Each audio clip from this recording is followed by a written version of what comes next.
Ei pessoal, hoje eu vim nesse formato diferente de vídeo, que não é bem uma resenha, é um pouco de vlog de leitura, é um pouco de experiência de leitura, eu não sei, mas espero que vocês gostem. E aí eu estou aqui para comentar sobre a minha experiência de leitura com o Frankenstein.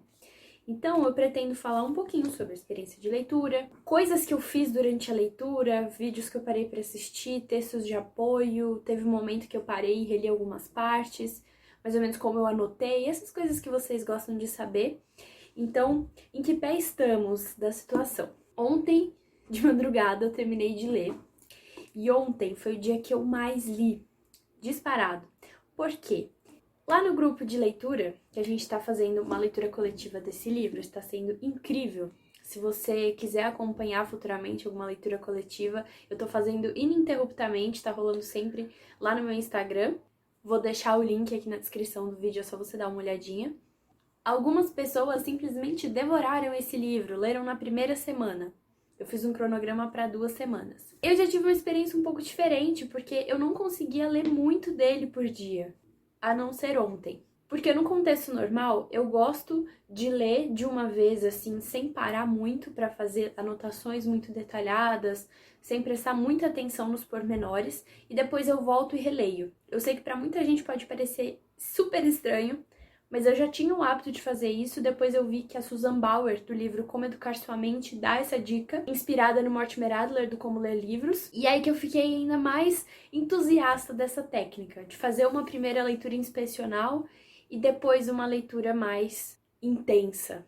Mas eu não consegui fazer isso com esse livro. Com certeza eu vou querer reler, talvez numa segunda releitura eu leia no original, vamos ver se eu vou conseguir, porque o inglês de Mary Shelley é bem rebuscadinho. Inclusive, é uma característica que o tradutor trouxe um pouco para o português, né? Então, esse não é um livro super fluido, assim, de ler. Tem muitos adjetivos, muitas descrições. É uma escrita linda, assim, poética, sensacional. E um dos pontos que eu acho muito interessante é que ela conseguiu trazer essa profundidade, né? Essa poesia para a prosa, mesmo em um livro de terror. Então, em vários momentos, eu tive aquela sacada de ler o parágrafo, voltar, ler de novo e fazer isso umas 3 vezes para tentar processar aquelas informações ali contidas, porque a riqueza daqueles detalhes, nossa, assim, um deleite para a alma. Mas eu sei que para algumas pessoas isso pode ser um pouco, assim, lento, deixar a leitura um pouco mais arrastada, mas eu realmente adorei e estou oficialmente encantadíssima com a escrita de Mary Shelley. Inclusive, eu vejo muitas pessoas falando, tipo, eu gosto da história, mas eu não acho nada demais e tal. Aí eu proponho a seguinte reflexão. Quando a gente pensa na época que esse livro foi escrito, no século XIX, as informações que a Mary Shelley tinha, ou não, para criar essa história, a gente já fica achando ela genial. E eu acho que esse livro, quanto mais tempo passa, mais ele fica atual, porque para mim uma das principais premissas dele, o que eu tirei dele, é essa questão do ser humano criando algo, criando uma vida e depois tendo que arcar com as consequências dessa criação. E aí a gente entra em temas tipo engenharia genética, inteligência artificial. Então, quanto mais na modernidade a gente tá, mais esse livro faz sentido. E ela ter pensado nisso há tanto tempo atrás, e ela tinha 19 anos quando ela escreveu esse livro. Outro ponto muito alto do livro, na minha opinião, é a maneira que ela descreve os sentimentos, essa essência do ser humano. Esse livro realmente conseguiu me contaminar, me alcançar com essa aura meio solitária, reflexiva, muitas vezes melancólica. E eu acho incrível quando isso acontece, porque assim, veja se você não chega na mesma conclusão que eu. Você tá lendo, quando a gente vê, é um pouco mais direto, mas você tá simplesmente lendo e imaginando. E quando a escolha das palavras, a estrutura da narrativa, a escrita da autora consegue te alcançar dessa forma, de fazer sentir como se você realmente estivesse naquela história, como se você realmente estivesse sentindo o que os personagens estão sentindo, cara, isso é mágico. O poder das palavras é um negócio assim. E aí eu preciso dizer que eu me surpreendi muito, Porque a minha história com esse livro foi a seguinte, eu vi as pessoas falando muito bem, eu já tinha assistido algumas resenhas, mas ainda não tinha me chamado muita atenção. Isso é muito comum na minha história de leitora, assim. Livros que eu fico tipo, ah, beleza, esse livro existe, é bom, eu sei que é bom. Beleza, por exemplo, um clássico, né? E aí, em algum momento, eu tenho esse clique e eu acordo um dia e falo, eu preciso ler Frankenstein. Outro ponto muito fascinante são as várias referências que a Mary faz a livros como Paraíso Perdido, de Milton, Homero, muita filosofia. Ela referencia livros do Lord Byron, que para quem não sabe, foi quando ela estava com o Lord Byron, a irmã, o marido e um médico, que era o médico do Lord Byron, Polidori. O Lord Byron propôs esse desafio de cada um escrever uma história de terror, e aí o Frankenstein foi fruto disso. E ela referencia vários poemas do Lord Byron durante o livro, coisas que o pai e a mãe dela escreveram também, os pais foram extremamente influentes na época. Então eu achei muito legal isso, como ela conseguiu colocar ali esses crossovers, assim. E outra coisa que eu achei fenomenal foi o seguinte, o Polidori, o médico que estava junto com ela lá na casa do Lord Byron, ele escreveu uma história que inclusive depois o Lord Byron se apropriou e publicou como se fosse dele. Era sobre um vampiro. Essa história influenciou nada mais nada menos que Drácula futuramente. E a sacada do contraste do Frankenstein com o vampiro é a seguinte, olha aqui, não pisca. De certa maneira, o Frankenstein poderia representar uma feiura que esconde uma beleza, algo bom no final das contas, e o vampiro, uma beleza que esconde algo ruim. E o Polidori escreve isso meio que num cutuque ao Lord Byron, como se ele fosse um vampiro social, né, que suga a energia dos outros. Lord Byron era o que a gente hoje chamaria de tóxico, né, de boy lixo. E a título de curiosidade, monstro, a palavra monstro, vem da expressão latina monere, que significa avisar. Então a gente pode considerar o Frankenstein como uma história moral também. E aí se a gente for analisar essa história de um viés filosófico, psicológico, cara, muitas horas aqui comentando. Eu tive uma experiência muito positiva com essa edição aqui da Dark Side, que inclusive é um show à parte. Eu vou fazer um videozinho rapidinho mostrando como ela é por dentro, tudo que ela tem aqui, porque vale a pena ter essa edição na estante. Mas eu deixei no Kindle a edição da Penguin Companhia. Eu cheguei em alguns momentos a comparar uma tradução e outra, mas eu não entendo desse assunto, foi uma questão assim de preferência mesmo, de gosto, eu preferi a da Dark Side. Mas as edições da Penguin têm uma sequência de textos de apoio que é, assim, sensacional, então muitas vezes eu acabo optando pelas edições da Penguin por causa disso. Eu não sei vocês, mas eu sou adepta, fervorosa, sou testemunha dos textos de apoio, porque realmente eles agregam muito, tornam a experiência de leitura, assim, outra coisa.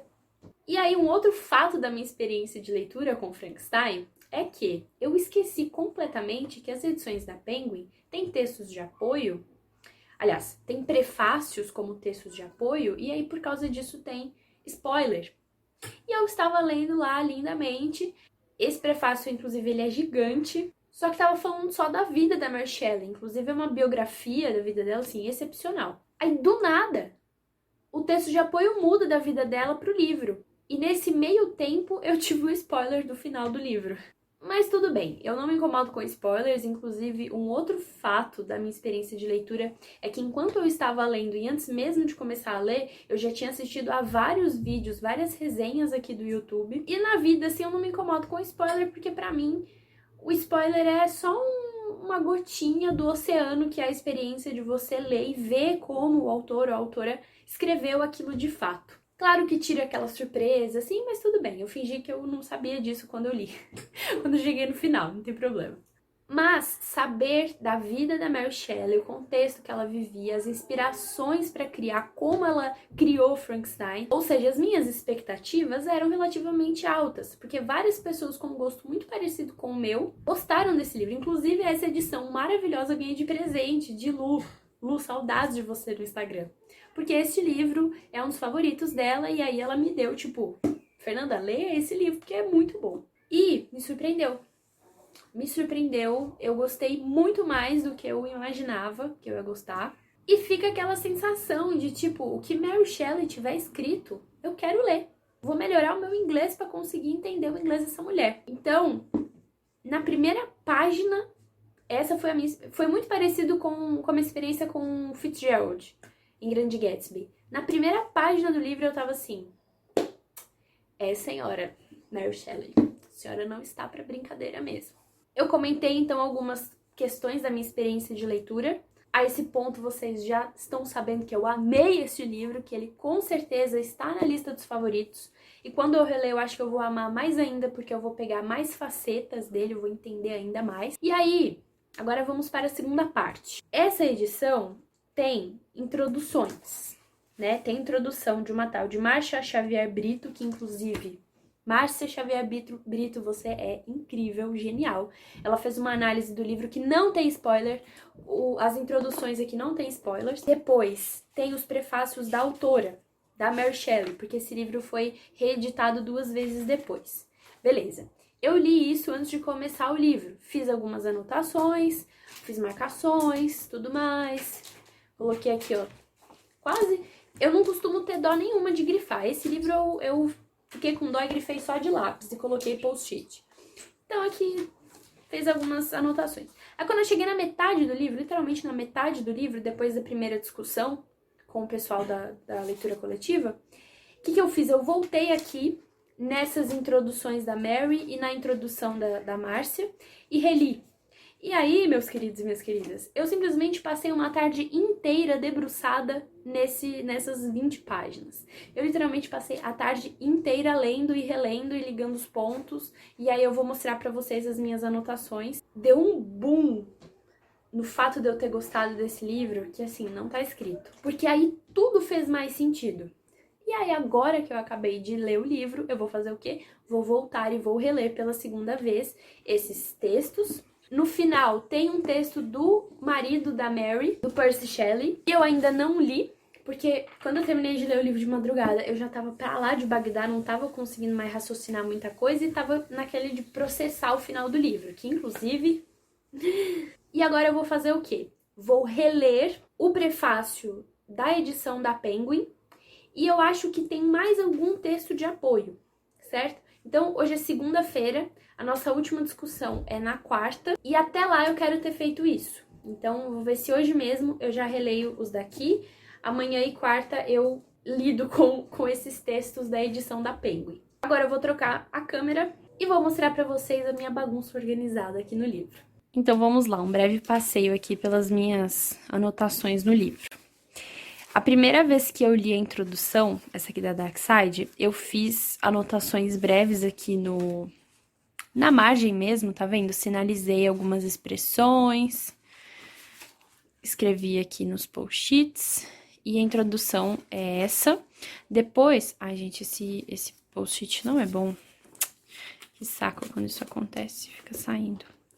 Depois tem os prefácios da Mary, né, da própria autora. Também grifei mais algumas coisas. E aqui começa o livro, certo? Aí, no livro, como eu tava lendo ele antes de dormir, eu não tava levando o caderno pro quarto. Porque daí eu tinha que ficar toda torta pra conseguir ler, e aí ia fugir do propósito de ler deitada, né? Mas eu não queria deixar de anotar os meus insights. E também não tô usando o celular, porque eu não tô levando o celular pro quarto pra dormir, né? Porque senão a gente fica como? No Instagram. Então, eu levei um post-it, desse aqui maiorzinho, e fui anotando aqui as minhas impressões. E aí, eu não sei explicar pra vocês qual que é a magia que envolve esse hábito que eu desenvolvi. Mas é só eu pegar pra escrever no post-it que parece que os meus pensamentos fluem de um jeito muito interessante. Então, eu não tô abrindo mais mão de anotar, a não ser no próprio livro, sabe? Porque parece que quando eu pego um papel assim separado, eu começo a escrever, mais ideias vão surgindo justamente porque eu comecei a escrever. E aí nas partes muito marcantes eu coloquei post-it e eu sempre faço assim, uma dica aí, curiosidade do meu processo de leitura. Os importantes eu deixo aqui do lado e os muito importantes eu coloco aqui, ó. Então vocês podem ver que inclusive tem só... Na verdade, esse aqui é só para sinalizar o final do livro, porque nessa edição tem alguns contos da autora. Então, o livro termina aqui. Então, de muito importante mesmo, só esses dois, porque esse aqui é para sinalizar o início do livro. Eu gosto de fazer isso, início e fim, porque daí eu consigo ver com mais clareza o que é texto de apoio, o que é o livro mesmo, sabe? Então, faço mais ou menos assim. E aí, do meio pro final, eu escrevi menos no... Eu fiz menos anotações, até mesmo no próprio livro, e escrevi menos no post-it. Então, eu acho que até quarta-feira, como eu falei antes no vídeo, eu vou reler pelo menos o último terço do livro, para depois ler a mini resenha que o marido da Mary fez, ó, aqui. Gente, essa edição tá um negócio de louco, olha isso. Aqui tem os contos, então aqui, ó. Sobre Frankenstein e o Prometeu Moderno, ó, resenha de Percy Shelley. E aí, na segunda vez que eu li, quando eu reli as introduções, tanto da Mary quanto da própria Darkseid, eu fiz essas anotações aqui, certo? Então, até que eu não anotei muita coisa, mas eu fiz da seguinte maneira. Vamos lá, um breve tour aqui pela minha bagunça. Aí eu anotei aqui, ó, releitura da introdução da edição da Darkseid, porque afinal de contas eu também tô usando a edição da Penguin no Kindle, mas sobre ela eu não fiz nenhuma anotação ainda. E aí eu fui colocando assim, ó, questões, tá vendo, ó? A fonte de vida e o que distinguia as coisas vivas das inanimadas. Questões. O que será do ser humano e da sociedade quando ele tiver os poderes de Deus, né? Tipo, da criação, assim como o Victor fez com uma criatura. E aí, sempre que a introdução abordava alguma dessas questões, eu anotava. Outras eu tirei da minha cabeça, né? Por exemplo, esse aqui, ó, questões. Quem é o verdadeiro monstro, né? Quem criou ou a criatura em si? Aqui eu quis anotar sobre a etimologia da palavra monstro, que eu também comentei no vídeo. A relação entre a criatura do Victor e o vampiro. Aqui eu nem continuei a escrever, ficou faltando coisa. E mais uma aqui, ó. Aqui tem mais duas questões. Então, pontos importantes que, inclusive, eu quero voltar num vídeo e comentar com vocês aí sim, tipo, numa resenha. A ideia desse vídeo não é ser uma resenha. Mas eu quero deixar essa dica porque a experiência de ter relido as introduções antes de terminar o livro foi muito positiva, porque eu consegui entender coisas que, obviamente, não teria como sacar antes de saber o que acontece na história. Então, acho que agora eu vou fazer isso, vou reler o último terço do livro, aí eu vou reler essas anotações minhas, reler a introdução e vou continuar lendo a edição da Penguin, aqueles textos de apoio e comentários sobre o livro, porque afinal de contas agora estou tranquila de spoilers, né? Posso ver spoiler à vontade.